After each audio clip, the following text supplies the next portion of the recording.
commencer par un groupe dont on a déjà parlé ici même à l'époque. Personne ne le connaissait. Mais je vous le redis, il s'appelle Chaka Ponk, parce que tout le monde ne connaît quand même pas forcément. C'est un groupe de musique qui désormais a 10 ans.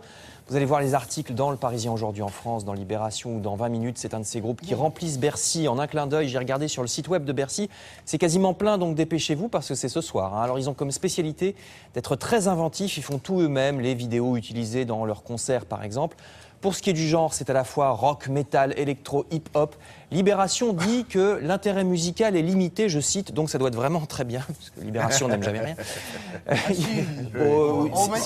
Quand c'est très ennuyeux. Ouais, ah bon. Alors, ils sont 7 garçons, leurs textes sont un mélange de français, d'anglais, d'espagnol, c'est du franglopagnol donc. Concert ce soir à Bercy avant une première tournée, puis une seconde au printemps. Voilà pour la musique, également des arts, plein d'énergie. Dans l'humanité, mais là c'est du graphisme, le mois du graphisme à Échirolles, près de Grenoble. En fait maintenant ça dure 2 mois et demi, le mois du graphisme, c'est jusqu'à fin janvier. C'est dans la grande tradition des affichistes très talentueux en France. Autrefois, on voit de moins en moins hélas de ces affiches très graphiques dans les publicités, donc vous les verrez lors de cette manifestation avec les travaux des jeunes graphistes. Il y a aussi à Échirolles une rétrospective des affiches historiques, donc ça c'est dans l'humanité.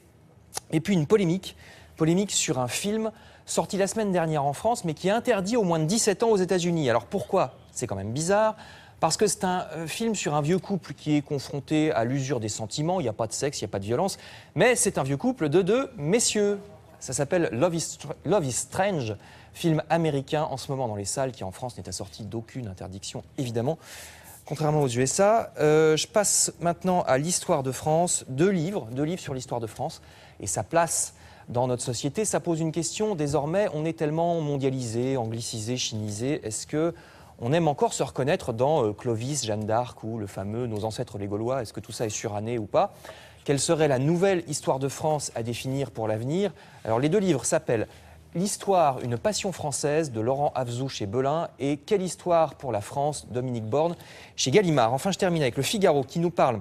Ça, c'était dans La Croix. Et je termine avec Le Figaro qui nous parle d'un héros injustement méconnu qui sera l'objet d'un documentaire cet après-midi sur France 5. J'ai nommé Le Paresseux, captivante émission. Oui, il nous dit Le Figaro sur ce sympathique animal connu pour sa lenteur, 10 mètres à la minute, 0,6 km/h, donc en vitesse de pointe. Pour le paresseux. 10 mètres à la minute, ça me rappelle quelqu'un, ça. Oui, ah bon, qui ça? C'est à 15h10 cet après-midi sur France 5.